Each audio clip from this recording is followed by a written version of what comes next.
پوچھنے والے نے پوچھا آپ کی صدیق کہتے ہیں؟ انہوں نے کہا ہاں صدیق، ہاں صدیق، ہاں صدیق، اللہ کی قسم، اور جو ان کو صدیق نہ مانے اللہ تعالیٰ اس کو دنیا اور آخرت میں اس کی بات کو کبھی سچا نہ کرے۔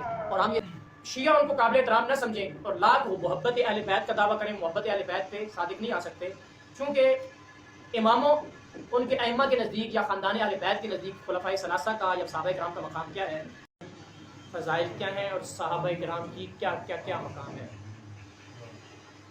سیدنا صدیق اکبر رضی اللہ تعالیٰ کے حوالے سے فضائل ہیں۔ اچھا، اب خلفائے ثلاثہ کے جو فضائل ہیں اور ان کے جو مناقب ہیں، واضح طور پر ان کتابوں ان حوالہ جات سے آپ کو پتہ چلے گا کہ اس سے روافض جن کو اپنا ائمہ معصوم کہتے ہیں، امام جن کو مانتے ہیں، وہ بھی اس کے قائل ہیں اور ان کے نزدیک بھی وہ قابل احترام ہے۔ اب شیعہ ان کو قابل احترام نہ سمجھیں اور لاکھ وہ محبت اہل بیت کا دعویٰ کریں، محبت اہل بیت پہ صادق نہیں آ سکتے، چونکہ اماموں ان کے ائمہ کے نزدیک یا خاندان اہل بیت کے نزدیک خلفائے ثلاثہ کا یا صحابہ کرام کا مقام کیا ہے۔ تو احتجاج طبرسی جلد نمبر 2 صفحہ نمبر 297، فقال علی علیہ السلام، حضرت علی رضی اللہ عنہ کی روایت ہے، فرماتے ہیں لست بمنکر فضل عمر ولکن ابا بکر افضل من عمر، کہتے ہیں کہ میں حضرت عمر کی فضیلت کا منکر نہیں ہوں، لیکن ابو بکر جو ہے وہ عمر سے زیادہ افضل ہے۔ یہ فضیلت بیان کی جا رہی ہے۔ حضرت علی فرما رہے ہیں احتجاج طبرسی جلد نمبر 2 صفحہ نمبر 247 میں کہ میں حضرت عمر کے فضائل کا منکر نہیں ہوں، لیکن حضرت ابو بکر ان سے بھی زیادہ افضل ہیں۔ گویا کہ حضرت ابو بکر و عمر دونوں حضرات کی فضیلت کا اقرار حضرت علی کر رہے ہیں، شیعہ نہ کریں تو کوئی فرق نہیں پڑتا۔ اچھا جی، دوسرا والا، انا اقر معكم ایتها الشیعہ ان ابا بکر افضل من علی ومن جمیع اصحاب النبی باربع خصال لا يقدر على دفعها احد من الناس، وثانی مع رسول اللہ صلی اللہ علیہ وسلم في بیته مدفون، وثانی اثنین معه في الغار، وثانی اثنین صلى بالناس آخر صلاة قبض بعده رسول اللہ صلی اللہ علیہ وسلم، وهو ثانی اثنین الصدیق من بعده الامہ۔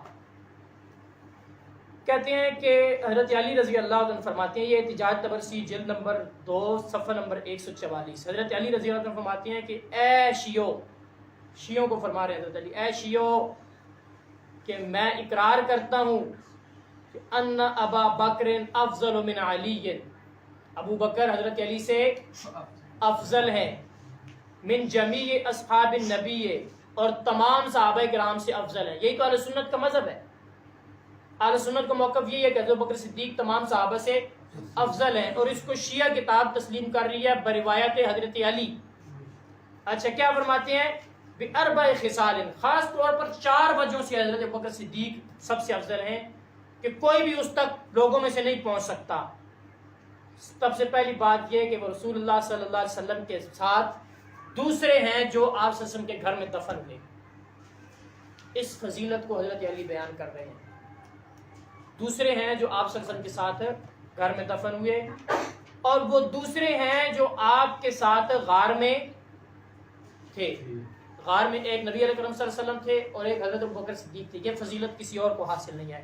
وہ ثانی اثنین صلی بالناس آخر صلاۃ، اور وہ دوسرے تھے جنہوں نے نبی علیہ الصلوۃ والسلام جب دنیا سے چلے گئے تو آخری نماز لوگوں کو جنہوں نے پڑھائی وہ حضرت ابوبکر صدیق ہی تھے۔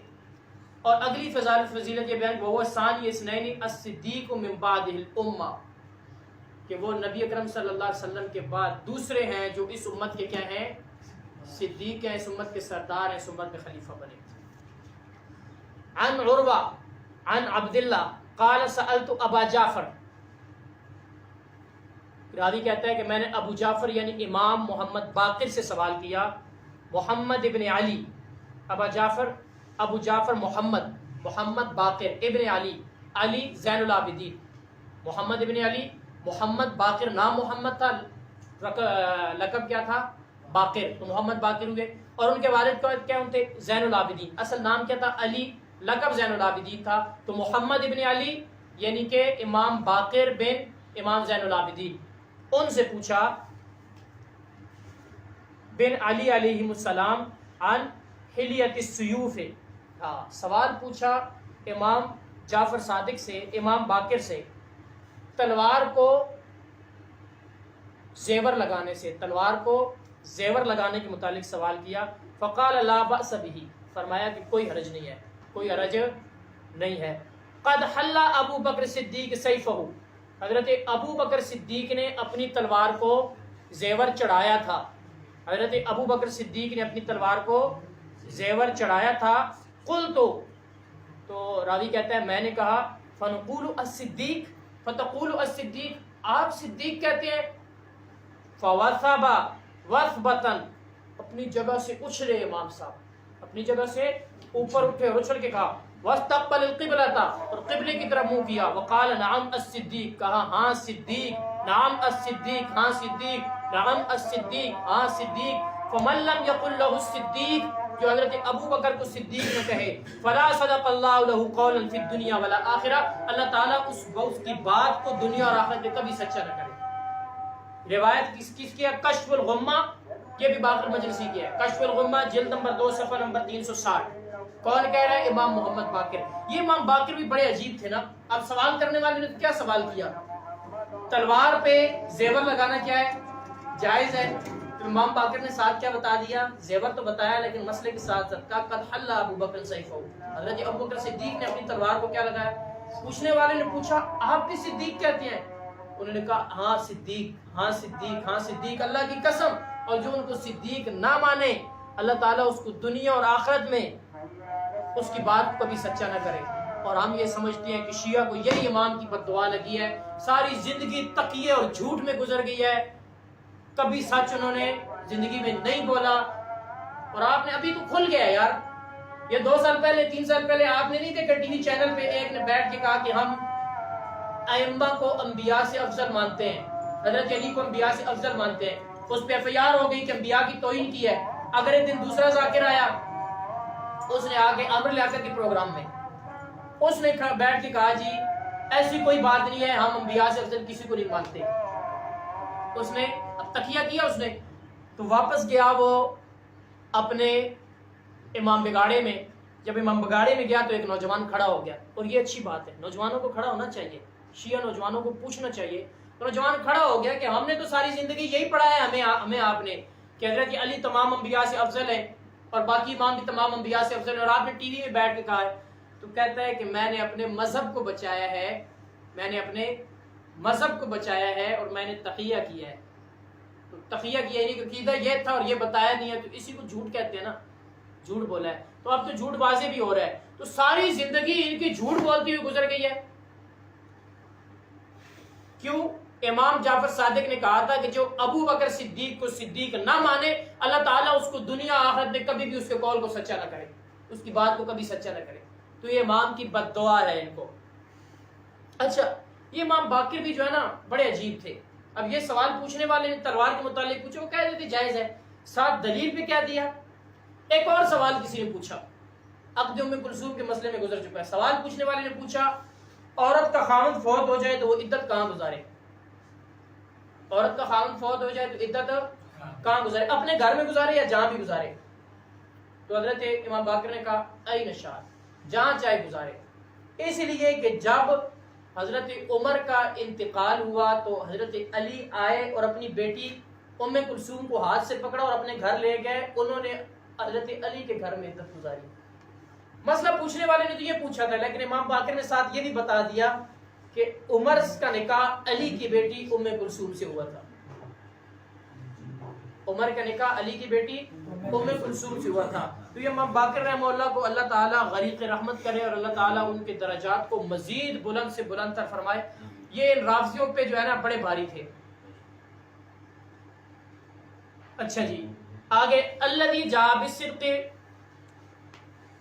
رسول اللہ صلی اللہ علیہ وسلم وصدق بھی ابو بکر. تفسیر مجمع البیان، تفسیر مجمع البیان ان کے نزدیک بڑی معتبر کتاب ہے اور اس کے اندر الذی جاء بالصدق وصدق به اولئک هم المتقون، تو وہ الذی جاء بالصدق کی تعریف صدق بالصدق، صدق سے مراد رسول اللہ صلی اللہ علیہ وسلم ہے، وصدق به اس کا مصداق حضرت ابو بکر صدیق ہے۔ تو یہ فضائل قرآن کریم کی اس تفسیر کا مصداق حضرت بکر صدیق ہے۔ بیان کون کر رہا ہے؟ تفسیر مجمل بیان والا۔ فَأَمَّا مَنْ آتَى وَاتَّقَى، اس آیت مبارکہ میں آتَى وَاتَّقَى کا مصداق حضرت ابو بکر صدیق ہیں، اور یہ آیت انہی کے بارے میں نازل ہوئی۔ تفسیر مجمل بیان جلد نمبر 10 صفحہ نمبر 297۔ سیدہ فاطمہ کا جہیز خریدنے والے سیدنا صدیق اکبر ہیں۔ کشف الغمہ جلد نمبر 1 صفحہ نمبر 368۔ کشف الغمہ جلد نمبر 1 صفحہ نمبر 368، سیدہ فاطمہ کا جہیز خریدنے والے سیدنا ابو بکر صدیق ہیں۔ اچھا جی، اللہ تعالیٰ نے ہجرت کی شب حضرت رسول اکرم صلی اللہ علیہ وسلم سے فرمایا میں تمہیں حکم دیتا ہوں کہ اپنا دوست ہجرت کا ساتھی حضرت ابو بکر کو بنا لو، اس لیے کہ وہ آپ سے مانوس بھی ہے، آپ اس پر اعتماد بھی کر سکتے ہیں، آپ کا رازدار بھی ہے اور آپ کا ساتھی بھی ہے، اور جنت میں بھی آپ کا رفیق ہوگا۔ تفسیر حسن عسکری صفحہ نمبر 465۔ تفسیر حسن عسکری صفحہ نمبر 465۔ معانی الاخبار کتاب ہے شیخ صدوق کی غالباً، صفحہ نمبر 387 میں ہے کہ رسول اللہ صلی اللہ علیہ وسلم نے فرمایا ان ابا بکر فی بمنزلۃ السمع، ابو بکر میرے لیے کان کے برابر ہے۔ جیسے کان کے ساتھ انسان سنتا ہے ہر بات کو، اتنا قریب ہوتا ہے کہ ہر چیز سنتا ہے، کہتے ہیں میرے سننے کے لیے ابو بکر میرے لیے کان کی یعنی میں ہر بات سننے میں دیکھنے میں گویا کہ ابو بکر میرا اس طرح جس طرح دیکھتا اور سنتا ہوں اس کے ذریعے میں۔ یہ حضرت ابو بکر صدیق رضی اللہ تعالیٰ عنہ کے فضائل شیعہ کتب سے چند ایک سامنے آئے ہیں۔ حضرت عمر رضی اللہ عنہ کے حوالے سے چند فضائل اسی طرح بیان کرتے ہیں۔ فقال علیہ السلام لست بمنکر فضل عمر، حضرت علی فرماتے ہیں کہ میں عمر کے فضیلت کا منکر نہیں ہوں۔ احتجاج طبرسی جلد نمبر 2 صفحہ نمبر 247۔ نبی اکرم صلی اللہ علیہ وسلم فرمایا ان عمر منی بمنزلۃ البصر، معنی الاخبار صفحہ نمبر 387۔ حضرت ابو بکر صدیق کے بارے میں فرمایا کہ جیسے میری سماعت ہے بمنزلہ سماعت کے ابو بکر ہے، اور بمنزلہ نظر کے کہ کسی چیز کو میں نے دیکھنا ہو تو میرے دیکھنے کے لیے وہ چیز کیا ہے، بمنزلہ آنکھ کے بمنزلہ وہ حضرت عمر ہیں۔ اسی طرح ہن مفضل ابن عمر قال سألت ابا عبداللہ علیہ السلام عن معنی قول امیر المومنین مما نظر الى الثانی فهو مسجع فوثبه ما احد احب الی ان لقی اللہ بصحیفته من هذا المسجد۔ اچھا، کہتے ہیں کہ مفضل بن عمر نے امام جعفر صادق سے پوچھا، امیر المومنین کے اس قول کا مطلب پوچھا، تو وہ اپنی جگہ سے اٹھ گئے اور کہا کہ وہ وہی سخت ہے جو نبی علیہ الصلوۃ والسلام کے ساتھ مسجد میں دوسرا تھا۔ دوسرے سے مراد ابو بکر صدیق کے بعد دوسرا کون بنا مسجد کا ذمہ دار؟ حضرت عمر رضی اللہ عنہ بنے۔ اچھا جی،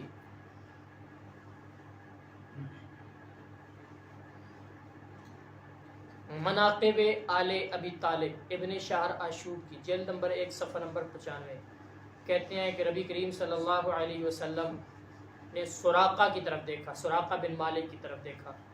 دقیقین اشعرین، اس کی کیا تھی؟ چھوٹی چھوٹی پنڈلیاں تھیں، چھوٹی چھوٹی اس کی پنڈلیاں تھیں۔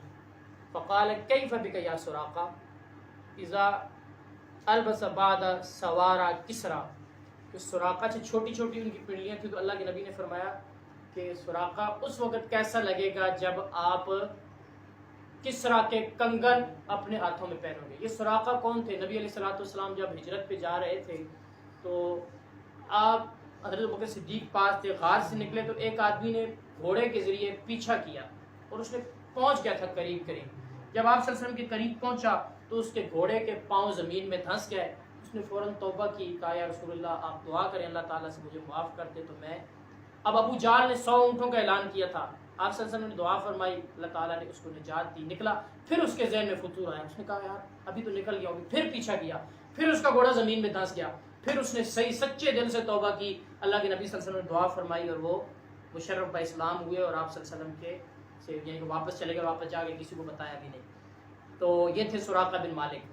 تو ان کو اللہ کے نبی نے کہا کہ وہ وقت کیسا ہوگا جب آپ کس طرح کے کنگن پہنیں گے، تو فلما فتحت فارس دعا عمر والبسہ سوار کسرا، جب فارس کسرا ہوا تو فارس کسرا جو ہے وہ کیا ہوا، فارس فتح ہوا، تو اللہ کے حضرت عمر رضی اللہ تعالیٰ عنہ نے حضرت سراقہ کو بلایا اور ان کو وہ کنگن پہنائے۔